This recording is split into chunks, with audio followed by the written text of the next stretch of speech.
Shalawam. This is The Hidden Chosen, and I'm Hadassah Basawan, and I'm back with a brand new study called The Timeline for the End Times. And I haven't forgotten that I have already started another study called the Feast Days, the Holy Feast Days of Yahawah. We will get back to that very soon. But this one is more pressing, and this one is not as detailed or in-depth study as my typical studies are. This one is building a timeline. And the reason why I decided to do this, or it was impressed upon me to do this, is because so many people are getting the timeline mixed up. They're not understanding the events, the prophecies in the Bible. So I decided to put this quick study, this is the reason why it's a quick study, is because I'm not going as in depth, because I have already gone in depth. I will point out to you where you can find these particular studies that I have already done. So right now we're going to build a timeline based on the prophecies. So this is part 1, and we're starting with the breaking of the 4 seals to the second Exodus. So let's get started. Now, this is a comprehensive study to learn where we are in Allah-Hayam's prophetic schedule based on his prophecies. Now, allow me to pause here and say this. The Christians today are building their timeline on the people in Israel, on that nation. Okay?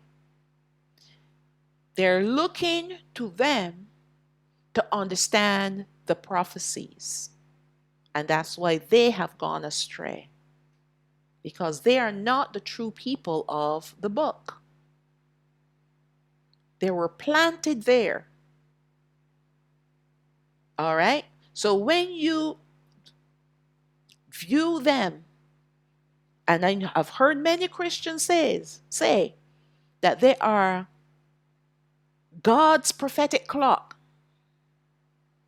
or you look to them to understand the prophecies, you already know that how wrong they are and what road they're going down.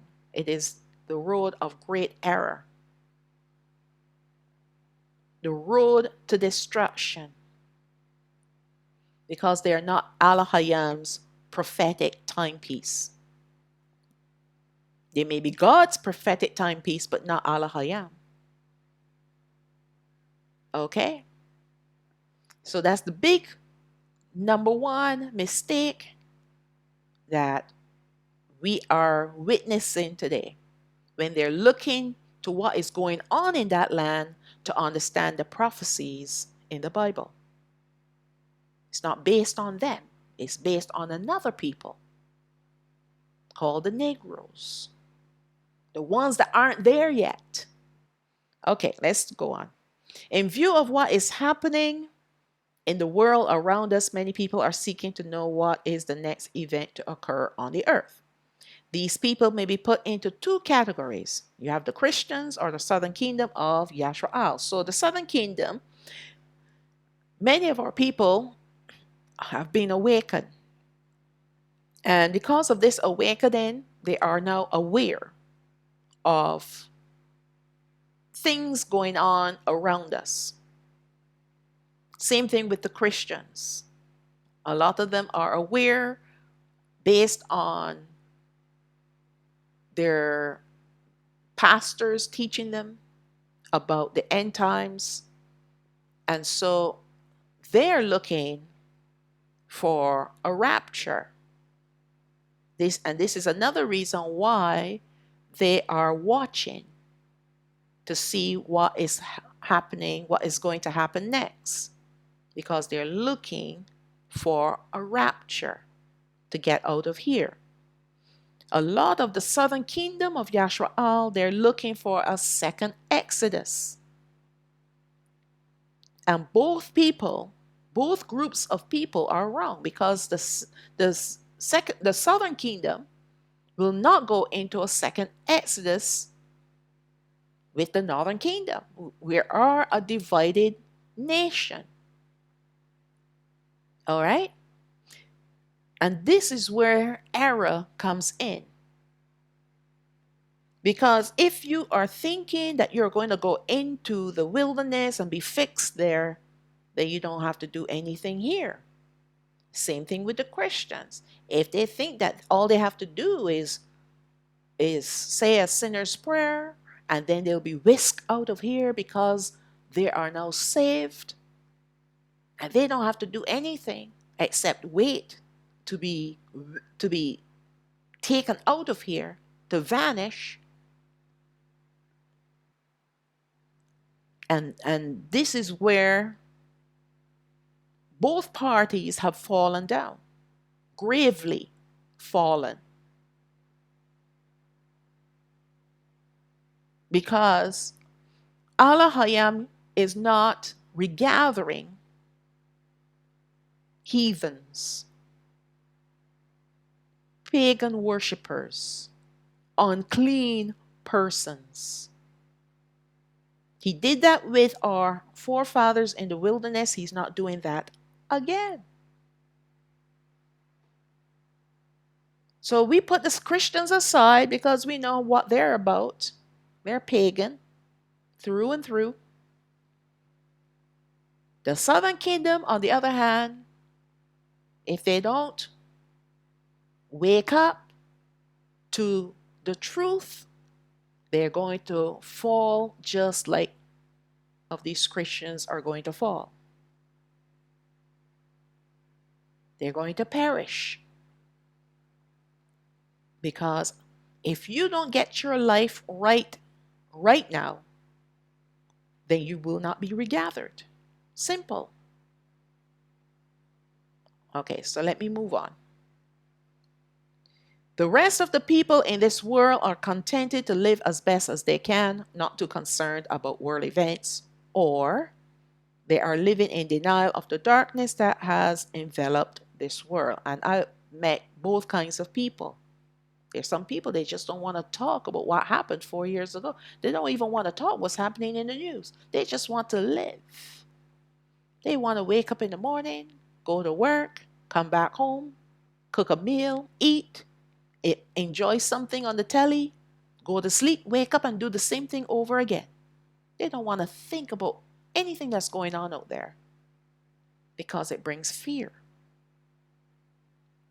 Right? And then there's some that are in denial. They say that these events, whether the drastic changes in the weather or the uprising of the nations, have always been happening. We just weren't aware until now that we have the technology. So some people say, well, we've always had earthquakes, we've always had this, we've always had that. It's just that we didn't have the technology to measure these events. Now that we do, we think that there's an escalation, and it's not. It's always been happening. That's denial. All right?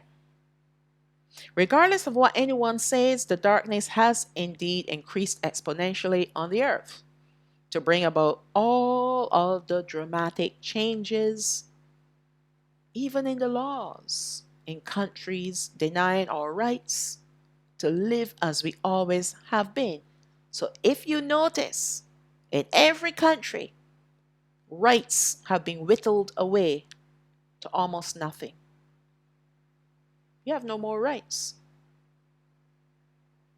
Drastic changes in the weather, we are seeing that. Drastic changes in people, we're seeing that too. People's attitudes have changed drastically.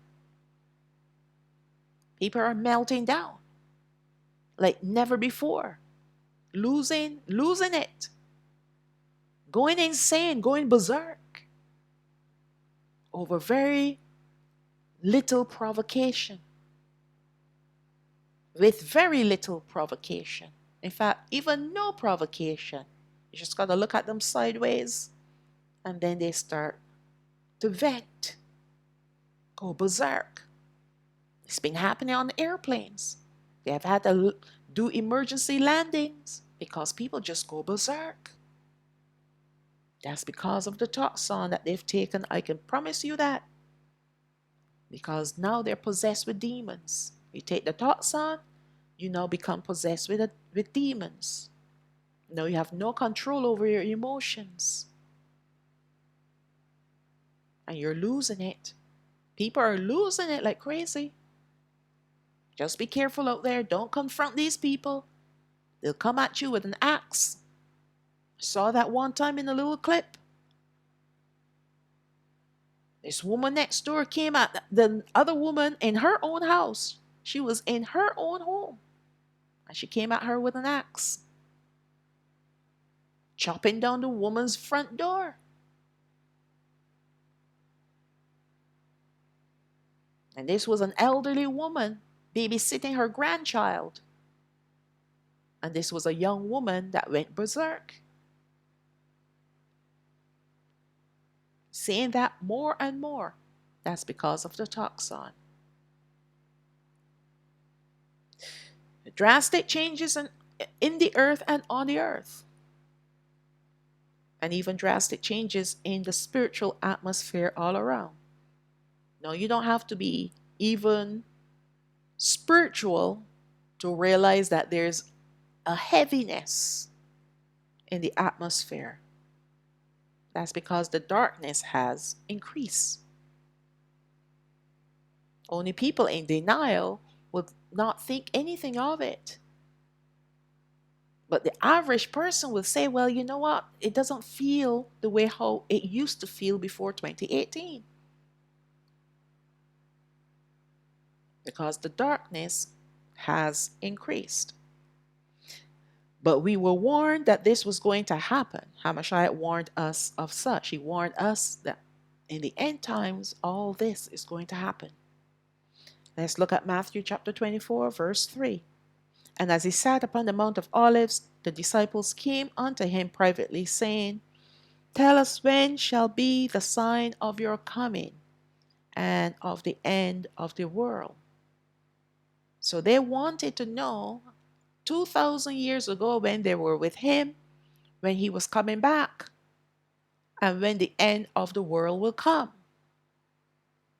Verse 4. And Yahawah answered and said unto them, Take heed that no man deceive you. So this is the first command, the first warning that he gave his disciples, and he's giving us today. Do not be deceived. Don't let anybody deceive you. And the only way that you can avoid deception is by first learning the truth. And that's the reason why many people now, I'm going back to the Christians now, they're talking about the rapture because they first heard it from their pastors, or they first heard it from someone that they've watched on this platform or any other platform. And they're sold on the idea because they don't really have to do anything except be taken up in the air. All right? That's deception.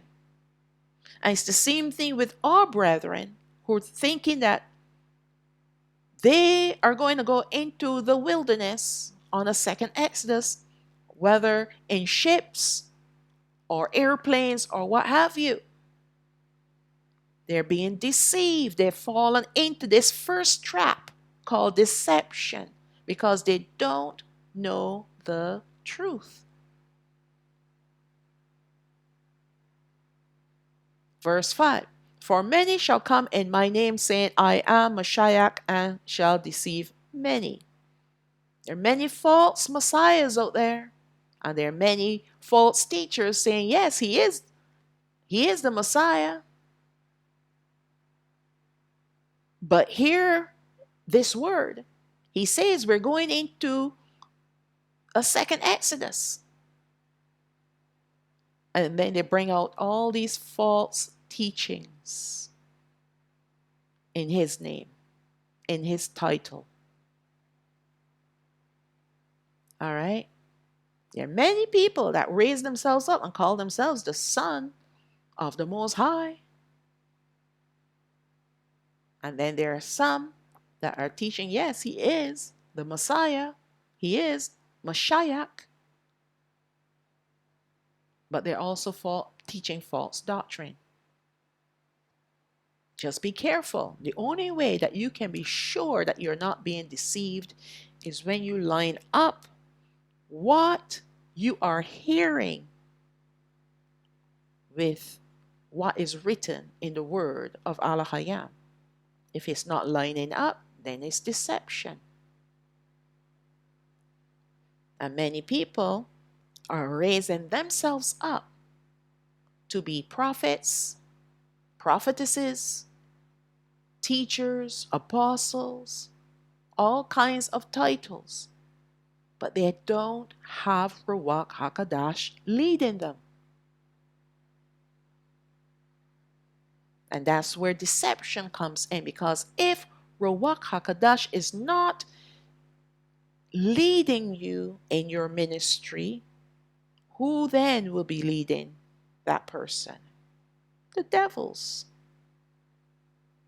Verse 6, and you shall hear of wars and rumors of wars. See that you be not troubled, for all these things must come to pass, but the end is not yet. Yes, it's a little dark with this purple. For nation shall rise against nation, and kingdom against kingdom, and there shall be famines and pestilences and earthquakes in diverse places. So here he is given an itemized list of events that will take place, not necessarily one after the other. It could be all together, but they will increase in their frequency and intensity, because we already know that we've always had wars, nation against nation. Those are physical wars. We also all have spiritual warfare. That's kingdom against kingdom. We've always had famines in various countries throughout the generations. It's nothing new. Same thing with pestilences and earthquakes. We've always had earthquakes. But what he is letting us know is that all these things are going to happen together. They're all going to happen all at the same time.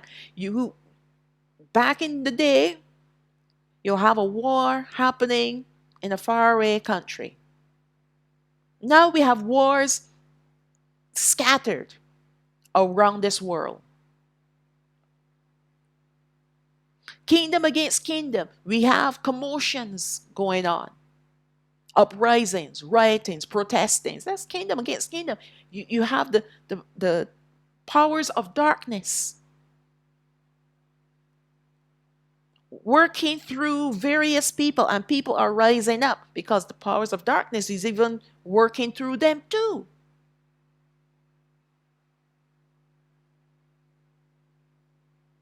Who you think is pushing people to have these uprisings, these destructive uprisings? They're the peaceful ones, and then they're the destructive ones. The devils. They're working both sides. And then at the same time, these same powers of darkness are coming against the children of light. That's kingdom against kingdom. They're doing things, they're creating laws, they're doing all manner of wickedness against the children of light. So these things have been occurring throughout time. However, they are increasing. And they're increasing so drastically that everyone is noticing it. Those that have eyes to see, they're noticing. But hear what Hamashiach said. He said, all these are the beginning of sorrows. Just the beginning. It's going to get worse. Matthew chapter 24, Mark chapter 13, and Luke chapter 17 and 21 are all out of order in their events. just like the book of Revelation, which is the same, but also out of chronological order. And I did that study. That was a very long study from chapter 1 to chapter 22, and I had additional studies in between. It is quite detailed. And I put the chapters in their correct order, even the events within some of the chapters in their correct order, because they're not in their correct order. Nevertheless, we see that Hamashiach's disciples also wanted to know the timeline for the end, including his return. The first thing that we must understand is the end times are divided into 3 segments. You have the first segment, which is called the birth pangs or sorrows. So when he is saying to them, all these are the beginning of sorrows, he was saying this is the beginning of the birth pangs. And if anyone understands what birth pangs are, it's when a woman is travailing in childbirth. And the pain increases when the child is about to be birthed.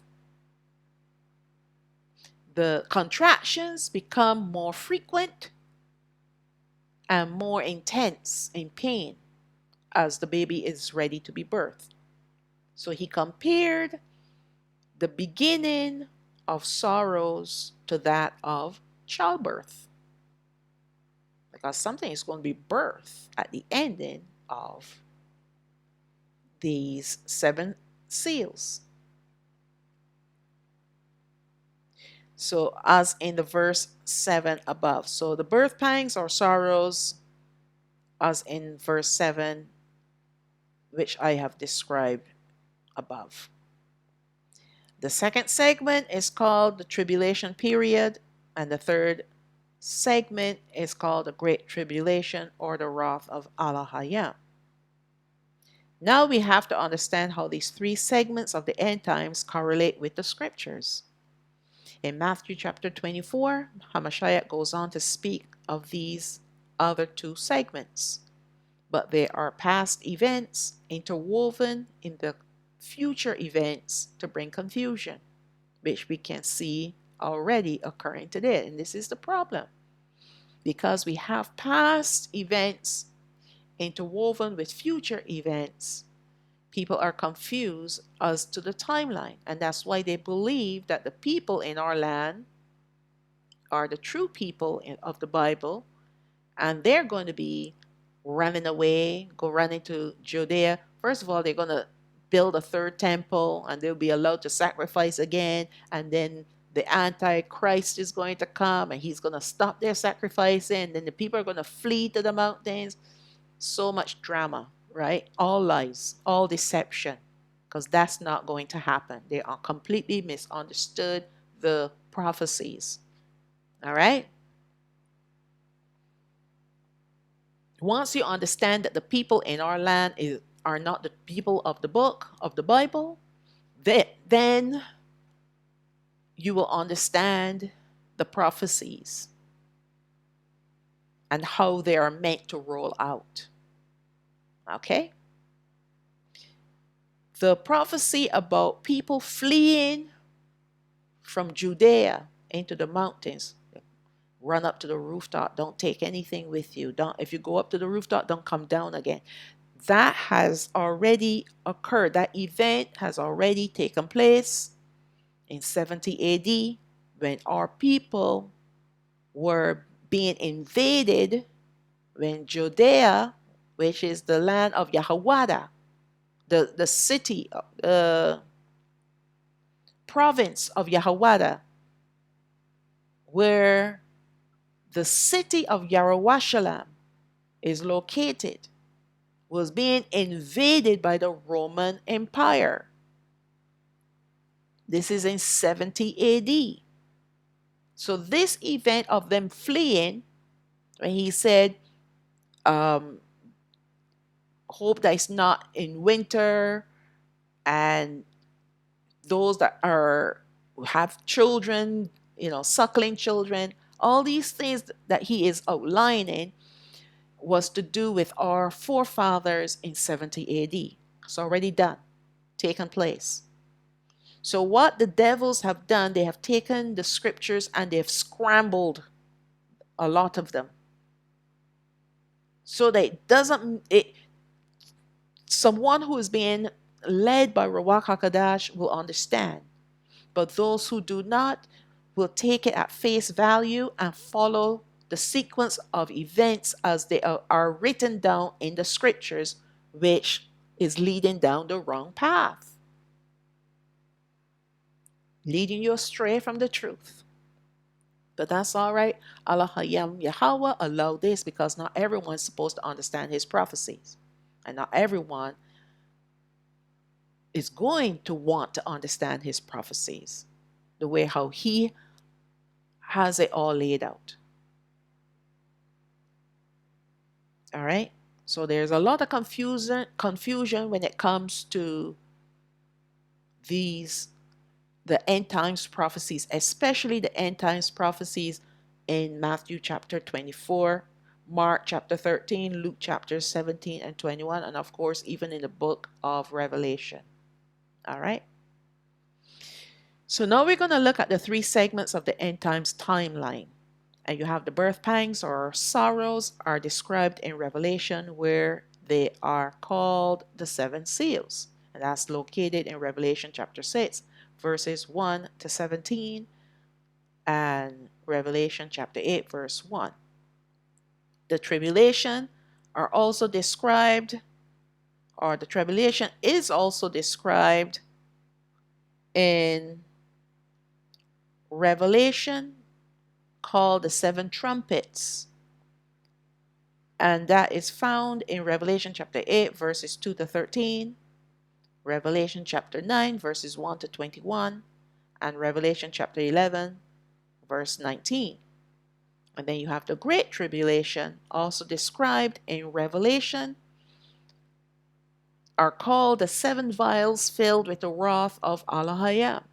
And that's found in Revelation chapter 15, verse 5 to 8, Revelation chapter 16, verses 1 to 12, and 17 to 21 of the same chapter.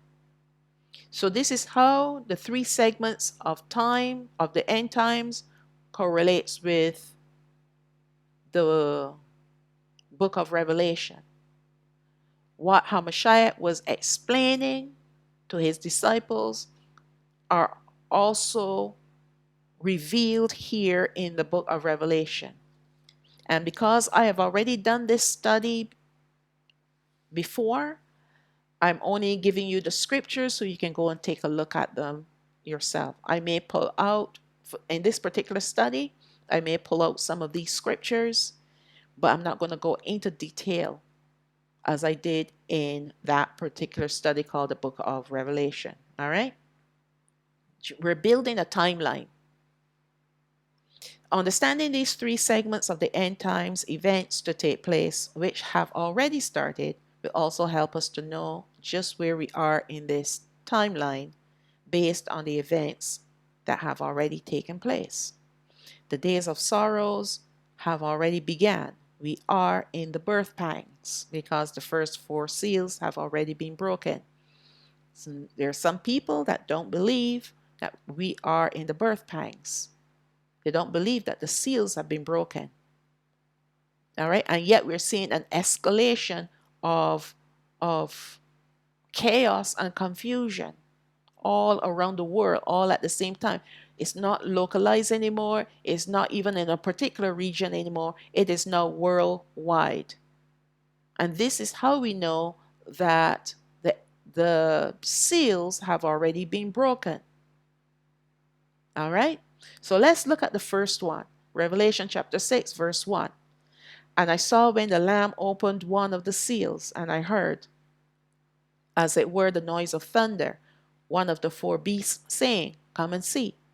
And I saw, and behold, a white horse, and he that sat on him had a bow, and a crown was given unto him, and he went forth conquering and to conquer. Now the word bow in Greek means toxon.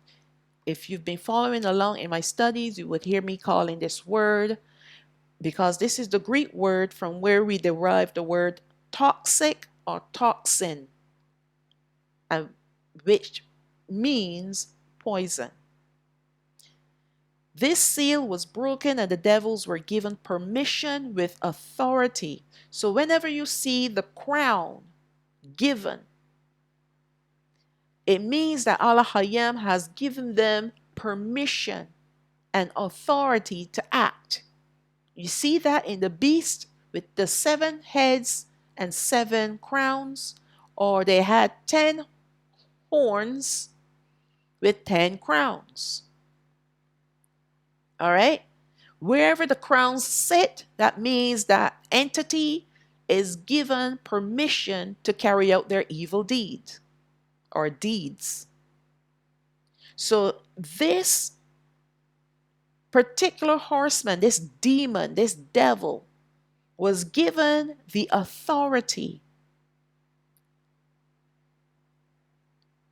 to give the people of this earth the toxin or the poison. So what is this toxin? It is the poison that was given to people in 2021 for a fake disease.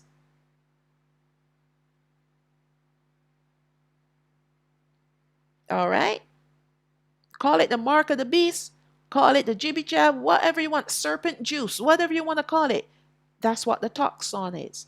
So this rider, when Hamashiach broke the first seal, was given the permission to go ahead and carry out your agenda. These seals, like the trumpets and vials, are meant to be worldwide judgments, not localized or even regionalized. That's one thing that we have to understand. When it's affecting the entire world all at the same time, then you know it is a prophetic event that is coming to pass.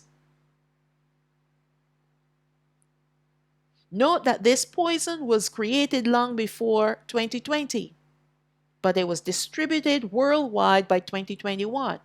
We know that the first person took it in December of 2020. It was a nurse. But then the rest of the people on this earth received it from 2021 onward. Let's look at Revelation chapter 6, verse 3. And when he had opened the second seal, I heard the second beast say, "Come and see." And there went out another horse that was red, and power was given to him that sat thereon to take peace from the earth, and that they should kill one another. And there was given unto him a great sword. And we know whenever you hear of a sword, when you hear of a sword, you know it's talking about warfare of some sort, commotions. But before that, I skipped over on something. I want to go back to Revelation chapter 6, verse 1 and 2. And he went forth conquering and to conquer. I highlighted that for a reason. And the reason why I highlighted that is because when you hear the word conquering and to conquer, this is like double, like he's saying the same thing twice, only to let us know that this thing was done in the most powerful way. When you think about what happened in 2020 and onward, for a few years, at least 3 years, how the whole world came under possession, that was the conquering and to conquer. That's how powerful these beings are. But they're no match for the Most High. And they're certainly no match for his people that follow the Most High. But he was given permission to conquer the entire world, to bring the world under dominion, under his dominion with this bow called the toxin. All right, so I just wanted to emphasize that. So let's go back now to the second horseman, and he was to take peace from the earth. This seal is also broken, as we can compare from the past that wars were localized in a particular region. But today there are wars and rumors of wars affecting many regions. There's so many wars everywhere. You got the bear country against the crane country. You got the the ones in the Middle East. There's so many. Kenya, Haiti. There's so many wars going on all around the world. And if there are no wars, there's there are the uprisings. There are the riotings. There are the protests, and those are the commotions that are just like wars. Okay, that's bringing chaos and confusion, fear, anxiety, and this is because this seal was broken where peace was taken from the earth. But it is only going to escalate. See, these things are also going to escalate. But because the seal was broken, then it means that this particular horseman, he was given power to go out to carry out his agenda, which is to take peace from the earth. And that's why we see an escalation of all these commotions on the earth. And along with the wars are the commotions that are also worldwide.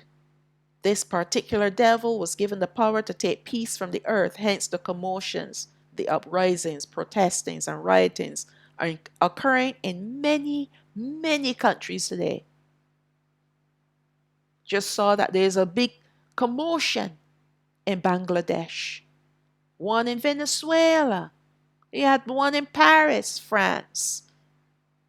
All over the place, you see commotions, wars, rumors of wars.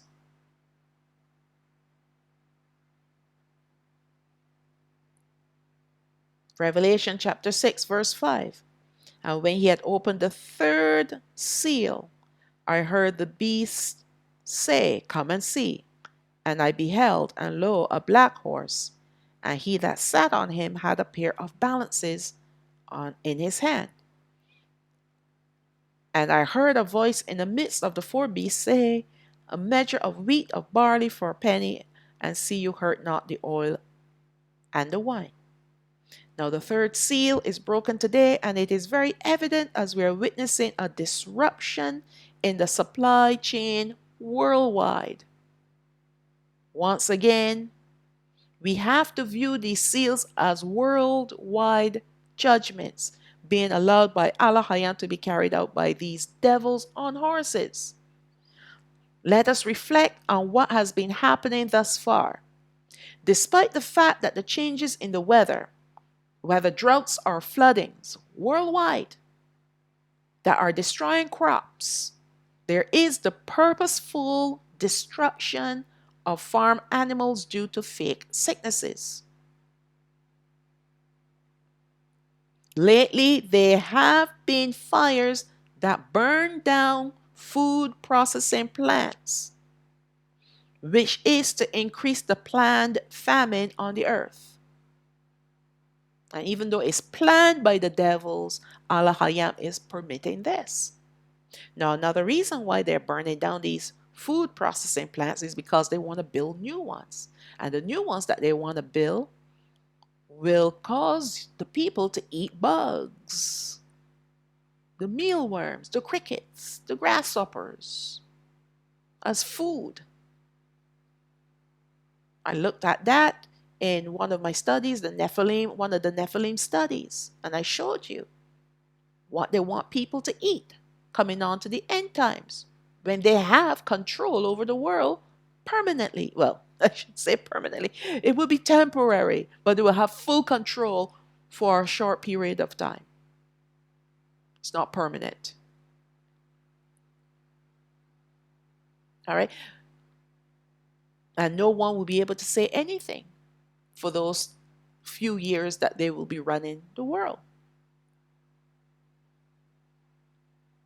As time goes by, all of these seals already broken will increase in their intensity and in their frequency. So we know that some shops, stores, grocery stores, they already have empty shelves. And this is what has been happening. All right. Animals by the millions are being destroyed for no reason. And farmers don't have a choice because they owe. And when you owe them money, it's either you pay them back what you owe or you do what they say to do. So a lot of farmers have been killing off their stocks because they were ordered to do so, because they're creating a famine. Let's look at Revelation chapter 6, verse 7. And when he had opened the fourth seal, I heard the voice of the fourth beast say, "Come and see." And I looked, and behold, a pale horse, and his name that sat on him was Death, and hell followed with him. And power was given unto them over the fourth part of the earth to kill with sword, and with hunger, and with death, and with the beast of the earth. So we know that this particular horseman, he has hell following him. He's called Death, and hell is following with him. And they're going to destroy over a quarter part of the earth. A quarter of the people on this earth are going to die. They're going to die in the wars, and with hunger because of the famine, and with death because of the toxin, and with the beast of the earth. No, they have their creatures too. So there you go. The pale horse is not in reference to white or whitish color, but it is the color chloros, where we get the word chlorophyll. Chlorophyll is that green substance that you find in leaves. And in the Greek, which means green or yellowish, as in green around the gills expression. So when you think of green, this green is a sickly green. All right. So it's emphasizing, that's why they call it pale horse, because it's not a pleasant green. It's not a green to make you think of abundance, but it's a sickly green. Now, this color is expressing being sickly as in spiritually unwell. As you can notice that hell followed after this horseman called Death on a sickly green horse. So the reason why hell is following after him is because those people that have died and will die are going to go to hell.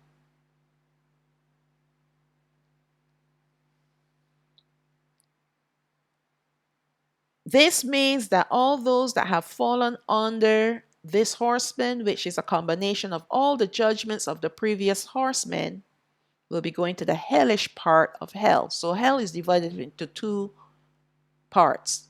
You have the hellish part of hell, which is called, which is meant for the wicked that died, and then you have Abraham's bosom, which is also called paradise. That's where the righteous go and rest until it is time to be resurrected back to life. Those that are in the hellish part of hell will be transported directly to the lake of fire. Okay? Al-Hayam wants us to understand that these are his judgments being used to separate the righteous from the unrighteous. These particular judgments, although affecting everyone on the earth, are meant specifically for the southern kingdom of Yashwa'al. Allah-Hayam is using these four judgments currently to separate the wheat from the tares amongst our people. So let me pause here and say this. These judgments are going to affect every single person on the earth, including his people. Seals 1 to 4 are meant for us, the southern kingdom, to endure. We're not to endure any more seals. That's why this is the last seal for us, and it's already been broken. Similarly, like the northern kingdom, when they're awakened, They will endure not only the 7 seals, but up to the 5th trumpet, because that's their time of being judged by Allah Yahawah. And then the Gentiles, they're going to endure all of the above until the very end when he's judging them. So the wheat, he's separating the wheat from the tares. The house of Yahawah, which is the southern kingdom, is being judged. But many of our brethren don't seem to realize this, as they are hoping for a second exodus into the wilderness. And now, before we move on to the 5th seal, the event of the 3 days of darkness must occur. This will be the final judgment of the southern kingdom, destroying the unrighteous brethren during this time. In the meanwhile, during the 3 days of darkness, the righteous will be the only people, and this is of the southern kingdom, that will have light in their homes. This will be their preparation time for the chariots, when they shall come to regather us from off the earth.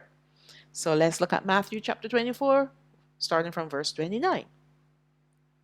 Immediately after the tribulation of those days shall the sun be darkened, and the moon shall not give her light, and the stars shall fall from heaven, and the powers of the heavens shall be broken. So there's several events taking place right here. We have the 3 days of darkness that are occurring, but almost in the same breath, Matthew is also saying that the heavens are going to start to shake when Hamashiach is due to enter into our dimension. That's where the shaking is going to come from. During the 3 days of darkness, there will be no shaking. But after the 3 days of darkness are completed, then the heavens are going to shake, and so will the earth. Verse 30, and then shall appear the sign of the Son of Man in heaven, and then shall all the tribes of the earth mourn, and they shall see the Son of Man coming in the clouds of heaven with power and great glory. Then he shall send his angels with a great sound of a trumpet, and they shall gather together his elect, meaning his chosen ones. That's the righteous remnant of the southern kingdom, from the 4 winds, from the 4 corners of the earth, from one end of the earth to the other. Now, I've already did so many studies looking at this particular scripture, so I am not going to go into too much detail. Okay? So now this is called the first 4 judgments and the regathering. So the first seal is broken.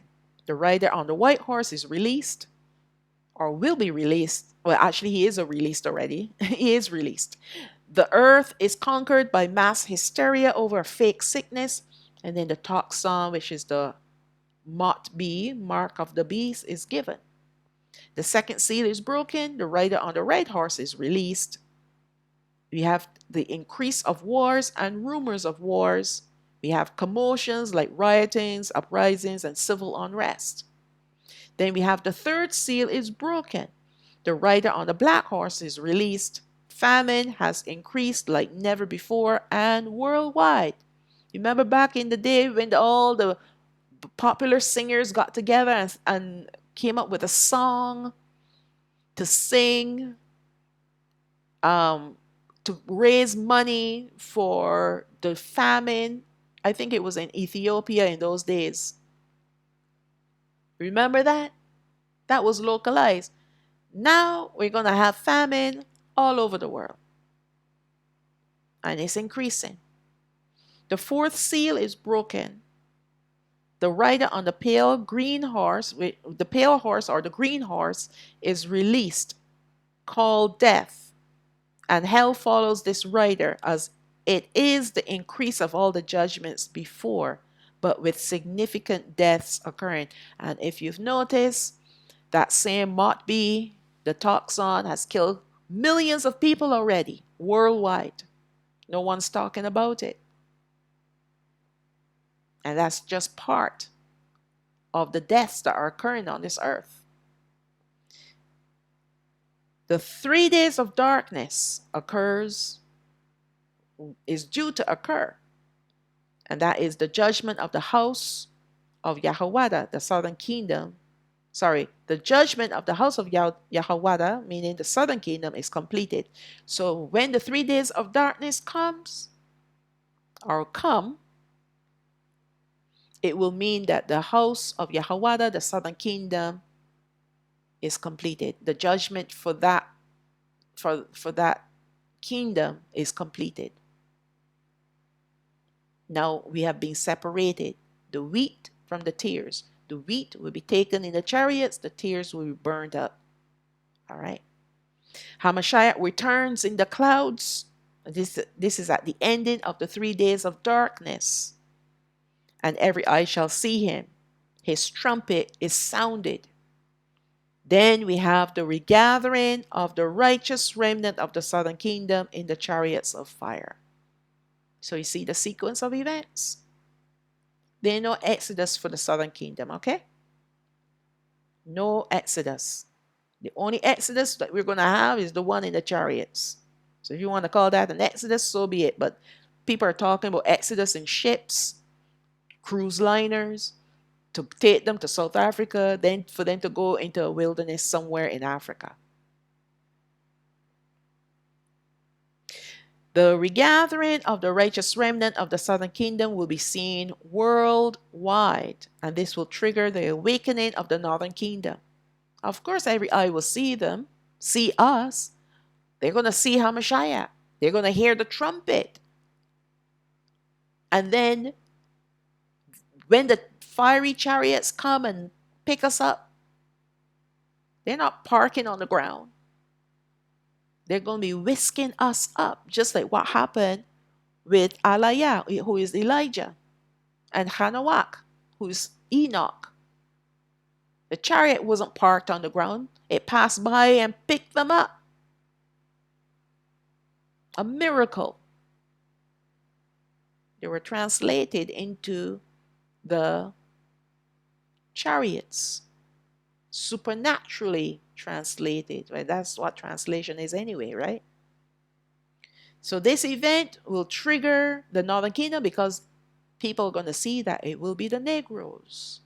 You're not going to see any Caucasians being taken up. No Chinese, no Japanese, no Indians, no other nation except the Negroes. It's going to be evident. And Allah Hayam Yahawah will use this event to awaken the northern kingdom. Every nation on the earth will be reeling from the 3 days of darkness because of the many deaths that will be in the homes worldwide. I did a study called The 3 Days of Darkness. I did at least 12 studies about that, explaining this event. All right? The shock at seeing Hamashiach in the clouds. You know, when these people see the face of Hamashiach, to see that he's a Negro, a lot of people are going to faint or die. In fact, they're probably going to die, more so than faint. They're already coming from the 3 days of darkness, the shock of it all, the terror of it all, and the defilement of it all. Then to see the face of the Messiah that they thought was Caucasian, to see that he's a Negro. A lot of these people on this earth, a lot of these Christians on this earth, they're going to die. Shock of it all. It's going to kill them. The chariots of fire with angels. So if seeing Hamashiach's face doesn't cause them to pass out, then the shock of seeing the chariots of fire will do it. Or maybe it will start. It has already started with the 3 days of darkness, the trauma of it all. And then the shock at seeing Hamashiach, and now to see the chariots. Wow. A lot of people are going to die. No wonder the fourth seal says that a quarter of the earth is going to die. Quarter of the earth. This is going to help kill them off. The shock of it all.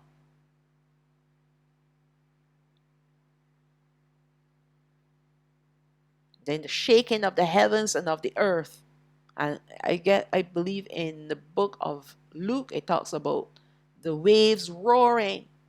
So because the heavens are shaking and the stars are falling and the earth is shaking and the waves are roaring, that too will bring fear.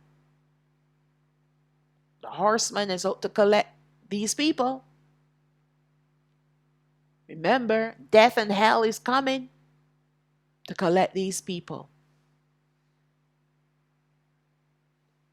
That's what it's there for, to collect and to take them straight to the hellish part of hell.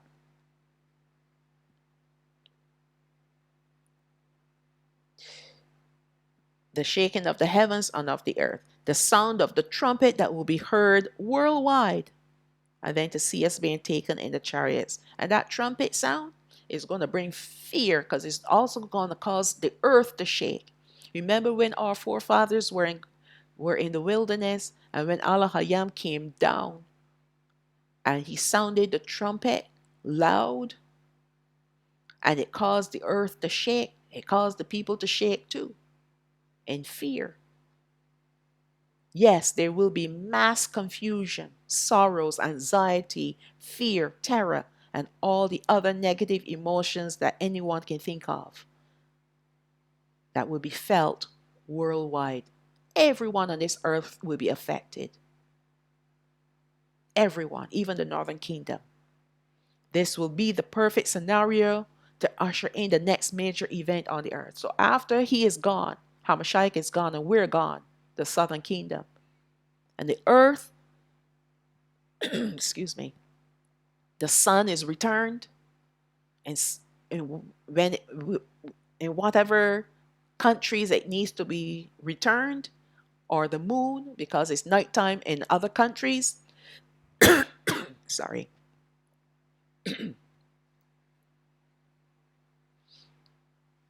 In whatever countries, you're going to see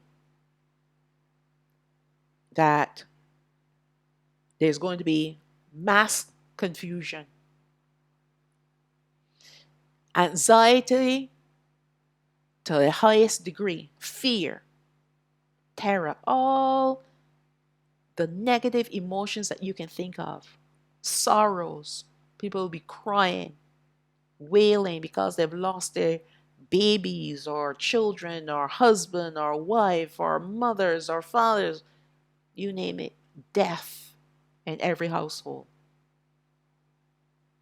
And this will be the perfect scenario for the next major event to occur on the earth.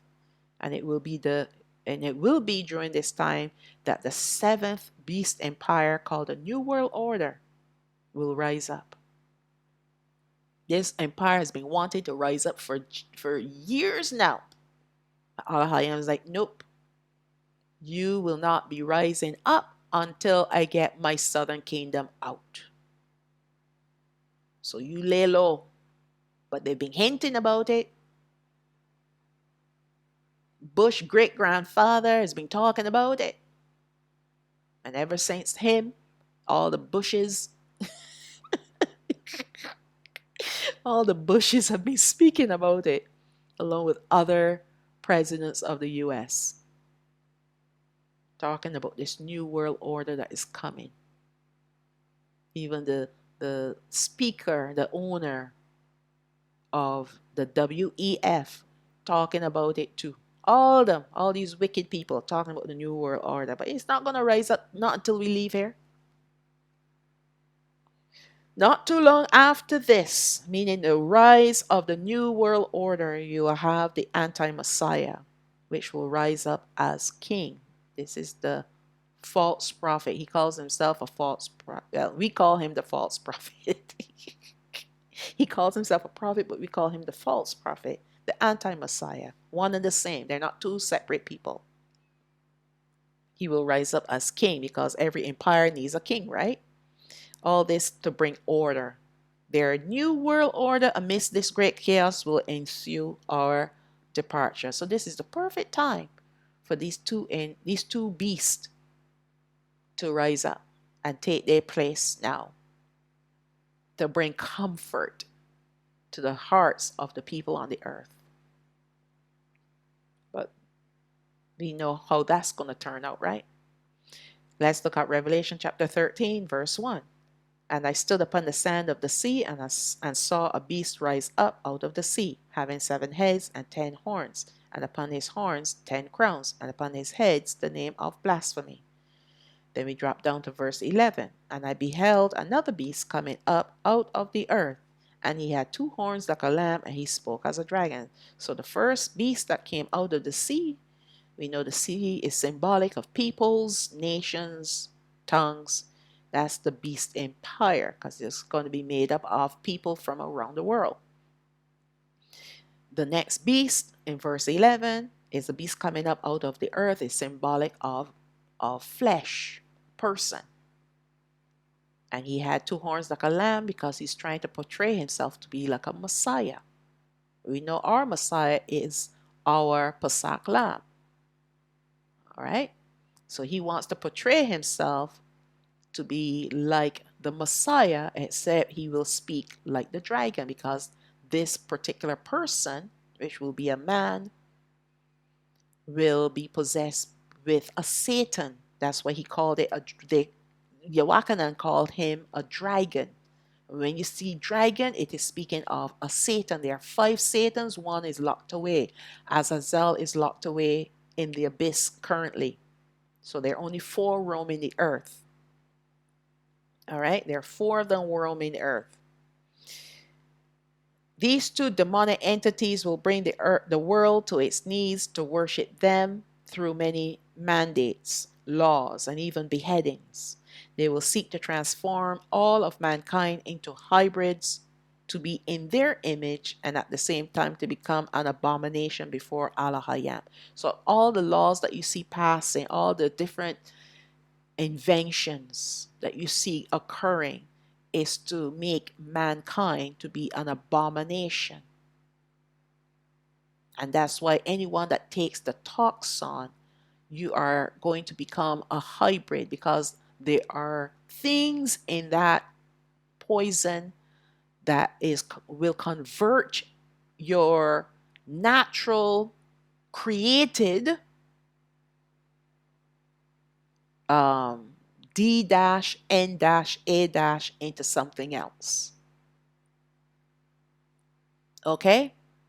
That's why Yahawah says you take it, he will remove his spirit, his rawak from that person. And that's why people are going berserk today.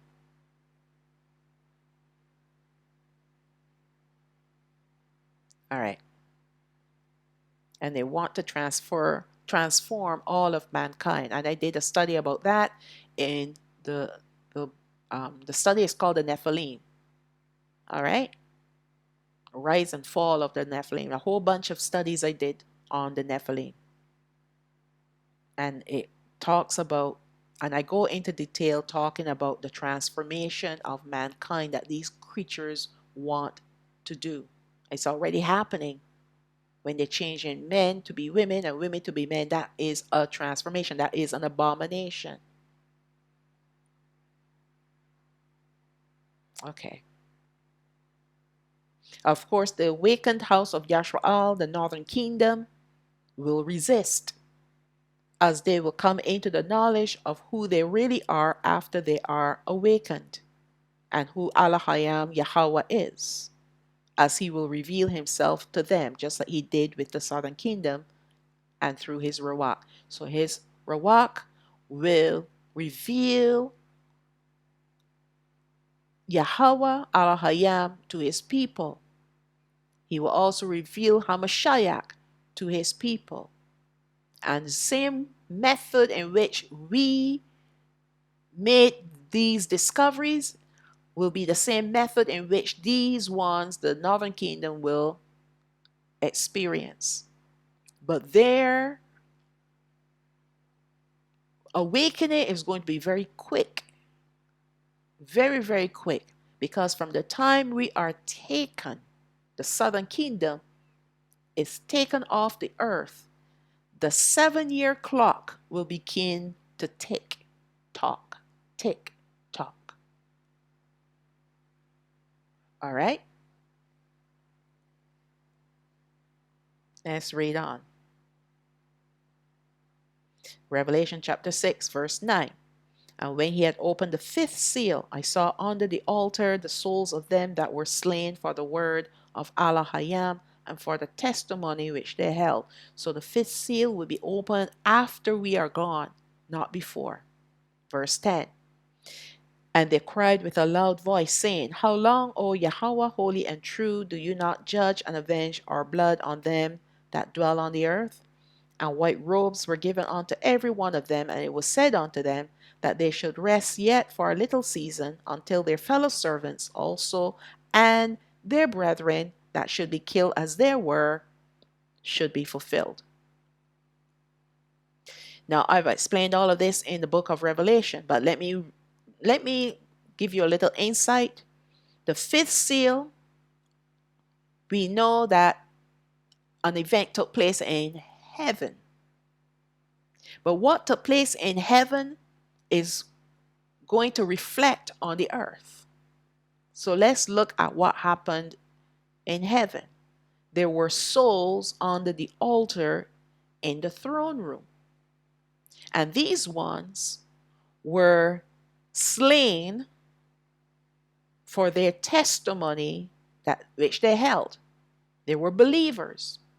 And these souls that were under the altar at this point of time are the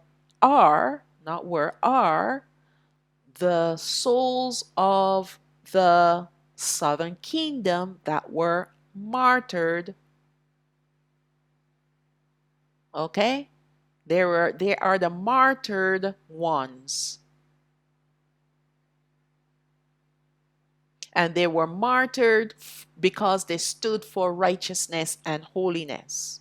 So they would have come out from the 70 AD persecution by the Roman Empire, and even the persecutions before that. All right? They had to have a testimony, meaning that they had to be believers of Yahawah. So they were the righteous ones that stood for righteousness. So this can even reach even farther back to the other enslavements and wars that were fought before Hamashiach came on the earth. All right? They had a testimony. That testimony was of Yahawah. Yahawah was known to them. Okay? So they were when our righteous brethren were martyred, it meant that they go directly, they don't go to Abraham's bosom, which is paradise. They go to a special place under the altar in the throne room of Yahawah, because they are special people. So what was told to them, because they were saying how long before he avenged their blood, take revenge on the ones that martyred them, that destroyed their lives. And what was told to them? Look at what was told to them. They said they had to rest for a little season until their fellow servants also and their brethren. So their fellow servants would be, and their brethren will be the northern kingdom, because that's who the northern kingdom are to us, or is to us. The northern kingdom, they are our brethren. They are our fellow servants. So these ones have fulfilled their numbers as far as being martyred is concerned, that's the southern kingdom, have already fulfilled their number of martyrs. Now it is the time of the martyrdom of the northern kingdom. That's why he said that should be killed as there were should be fulfilled. So there's a number of martyrs of the northern kingdom that must be fulfilled, just like it did for the southern kingdom. So what occurred in the heavens will reflect on the earth. So if it is speaking of martyrdom of the northern kingdom, that means that something is going to take place on the earth when this seal is broken. So let's read and see what will take place. The northern kingdom will form themselves into a resistance to war against these entities, and many will be martyred.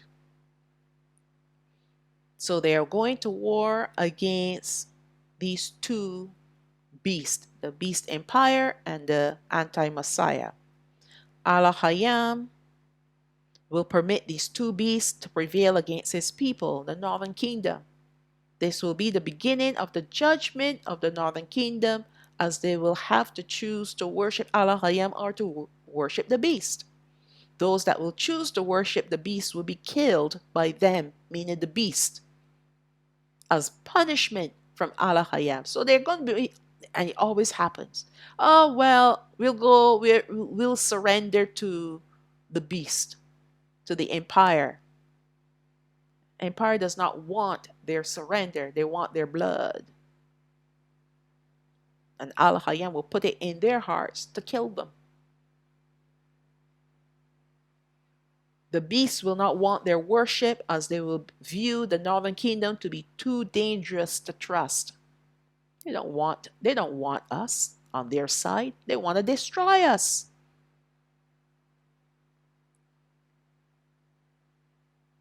All right? They want to destroy our people. They don't even care if we take the toxin. They just want us dead and gone, because we pose a threat to their kingdom. Daniel chapter 7 verse 25. And he shall speak great words against Ha'olayawan the Most High, and shall wear out the saints of Ha'olayawan, and to think to change times and laws, and they shall be given into his hand until a time and times and the dividing of time. So that time and times and dividing of time is speaking of 3.5 years. And this person that he's speaking about, that Nayal is speaking about, is the anti-Messiah. He will war against the saints, and the saints will be the northern kingdom, not the southern kingdom. We're already gone. So Revelation chapter 13 verse 7 confirms this. It was given unto him to make war with the saints and to overcome them. So him here is speaking of the beast empire. So the beast king, the anti-Messiah, and the beast empire will make war with the saints. And power was given to him over all kindreds and tongues and nations. So this is where now we know that the beast empire, the new world order, will have control over the earth. All right? The entire earth. And the only people that it will not have control over will be the northern kingdom. This war between these two beasts and the northern kingdom will last 3.5 years. And it will be a brutal and cruel war. These beasts will have technology on their side to seek out and to destroy mercilessly. Yet Allah will permit this war in order to fulfill the prophecy of seal number 5, the death of the martyrs that must be fulfilled. Once 3.5 years are completed, the next seal will be broken. So let's see what that next seal is. Revelation chapter 6, verse 12. And I beheld when he opened the 6th seal, and lo, there was a great earthquake, and the sun became black as sackcloth of hair, and the moon became as blood, and the stars of heaven fell unto the earth, even as a fig tree casts her untimely figs, when she is shaken of a mighty wind. And the heaven departed as a scroll when it is rolled together, and every mountain and land were moved out of their places. And the kings of the earth, and the great men, and the rich men, and the chief captains, and the mighty men, and every bondman, and every free man, hid themselves in the dens and in the rocks of the mountains, and said to the mountains and rocks, Fall on us, and hide us from the face of him who sits on the throne, and from the wrath of the Lamb. Because when he's coming with great wrath against these wicked people. Verse 17, for the great day of his wrath is come, and who shall be able to stand? Once again, I've already did a detailed study on this. Please go to the series, the Revelation series, and you will be greatly blessed because there's a lot of information in there, okay? This great earthquake will be felt powerfully worldwide, bringing about great destruction, especially to the technology of the two beasts, and will be rendered useless forever. So all technology will be rendered useless because of this great earthquake. The whole earth is going to shake. Again, this is worldwide, not localized or regionalized. Okay? This empire will go underground because it will lose its power and its hold on the inhabitants on the earth. So how it controls the inhabitants on the earth will be through its technology. That's why we see everything is becoming technology based. Money becoming technology based. Everything is becoming technology based because it's going to use technology to control the people on this earth. Finally, the northern kingdom will know without a doubt who delivered them and will sing his praises. At that time, heaven will be hushed so that the sweet praises rising up like the smoke from incense will rise up to the throne room of Yahawah. He will delight in their praises so much that he will call for silence by the breaking of the seventh seal. So not only will they be praising him because they have this great deliverance from being killed off, from being destroyed, but something else is going to take place. Let's read on. Revelation chapter 8, verse 1. And when he had opened the eighth seal, there was silence in heaven about the space of half an hour. It will be generations since the last time the northern kingdom will truly sing their praises of Yahawah. Remember, they're scattered in Africa.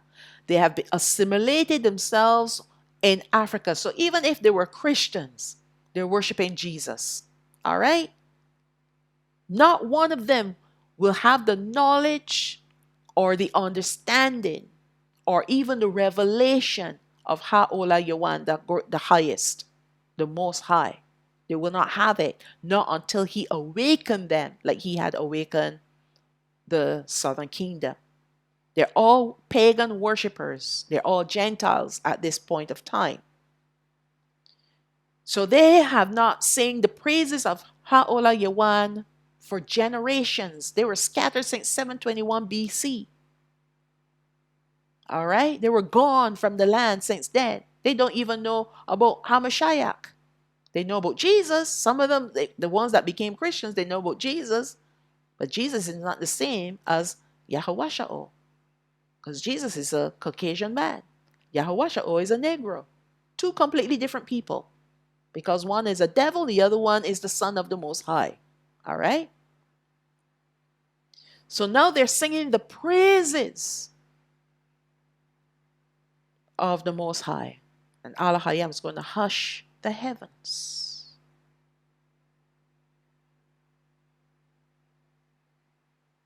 And now for their deliverance from the two beasts, they'll have no doubt about who he is. His deliverance came at a point of time when they will be losing the war. And many of the brethren will be slaughtered. Just when they will think that their end would be near, the earthquake will come. It will be the sweetest victory for them. and they will want to leave from their countries of residence. This is the one thing that will oust them out of their countries of residence. They will want to leave. They will not want to stay. And yet they're not going to flee. No, they're not going to flee. But they will gather up their things because they're coming out with their possessions, their flocks, their herds, their cattle. They're coming out with great wealth. And all along the way, they're going to be gathering up more wealth. All along the way, they'll be gathering up stuff. Allahayam has laid it out for them. So as they're praising the Most High, they're also getting themselves ready. And all of heaven, hallelujah, will be, it's almost like they're holding their breath for that moment when they embark on their journey. The journey from out of the lands where they have been assimilating, where they have assimilated themselves to head home. To head home. Can you believe that? No wonder heaven went quiet.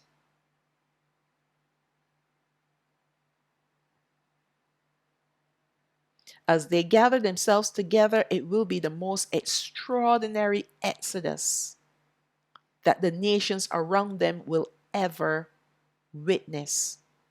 And not only them, but the heavenly hosts as well.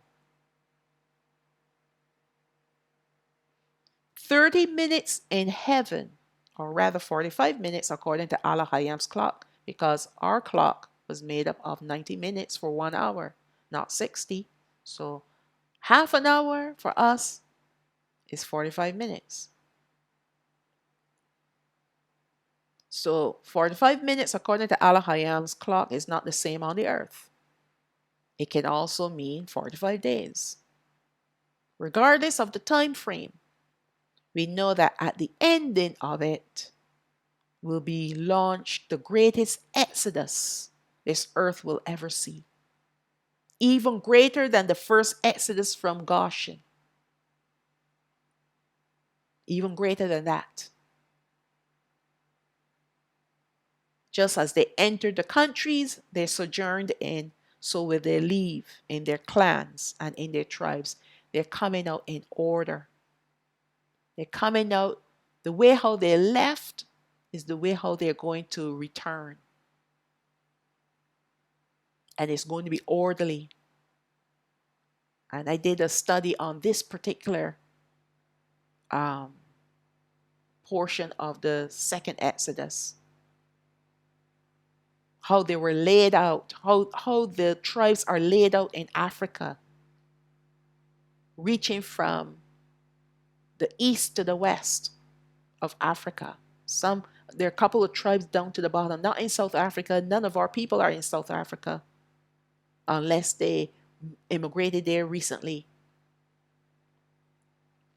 Now, these are where the main tribes are located. And they're going to move out in order because Allah Hayam Yahawah is going to bring them out himself. They're not going to have any person like Masha bringing them out. He's going to lead them out himself. And as they're being led out, they're going to catch up to the next tribe and to the next tribe and to the next tribe. So they'll be traveling. Of course, they need time to rest. And the ones that are closest, because they're coming all the way from West Africa, those ones will travel. They're going to travel the longest and have the shortest rest. The ones that are in East Africa, they're going to have the shortest rest because they're all going to join up together at some point of time. They're all going to join up to be one caravan of 9.5 tribes. Even the ones down south, they're going to travel upward to meet up with the other tribes.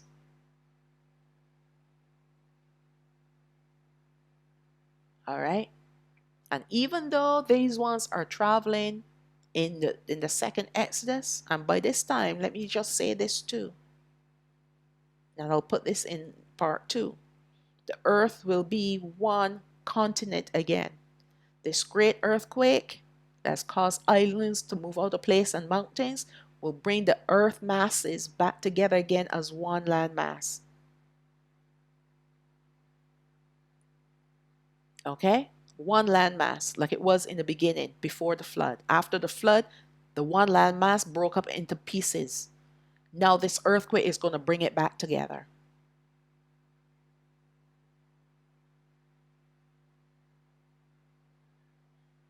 Okay? Now, the rise of the beast and the second Exodus. So, this is a summary. So, you have the northern kingdom will be awakened to their true identity. You have the beast empire, number 7, a technology based empire will rise up. The second beast, the anti Messiah or the false prophet, will rise up to be the king of this beast empire. The fifth seal will be broken. War will begin between these two beasts and the northern kingdom. Sorry, war. Let me read that again. War between these two beasts and the northern kingdom will ensue. Many brethren of the northern kingdom will be martyred. This war will last for 3.5 years. Seal number 6 will be broken. A worldwide powerful earthquake will destroy all technology on the earth, halting this war immediately. And at the same time, bringing the earth to be one landmass again. Seal number 7 will be broken. The northern kingdom will begin their second exodus into the wilderness shortly afterwards. Okay? So that's the ending of this timeline. How it's going to end, I have no clue. Well, when I say end, I mean I have an idea of putting all these summaries together, and I'll go read them through one more time so you can see the order of events. And this is the reason why after a few events, then I do a summary. All right, because then I will take these summaries and put them together, and then at the very end of this of the study in total, then I will read off these summaries so you can hear once and for all how these events are going to take place and where we are in view of these events. All right. So yes, this is the ending, and we will close with the blessing for Yahawah, taken from Bal Madabar, chapter 6, verses 24 to 26. That's the book of Numbers, chapter 6, verses 24 to 26. Yabarakak Yahawah, Wayashamarak. May Yahweh bless you and keep you. Ya'arb Yahawah Panayo Alayak Wayahanak. May Yahweh cause his face to shine upon you and have favor upon you. Yasha'a Yahawah Panayo Alayak Wayashamlak Shalawam. May Yahweh lift up his face upon you and give you peace. And now we're going to recite the command that Allah Hayam has instructed us to recite when we lie down, when we go out, when we lie down, when we get up, when we go out, and when we come in, taken from the Barayam chapter 6, verses 4 and 5. That's Deuteronomy chapter 6, verses 4 and 5. Shama o Yashwa'al, Yahawah Allah Hayana, Yahawah Ahad, wa Ahabath Ath, Yahawah Allah Hayak, Bakal Babak, wa Bakal Napashat, wa Bakal Ma'adak.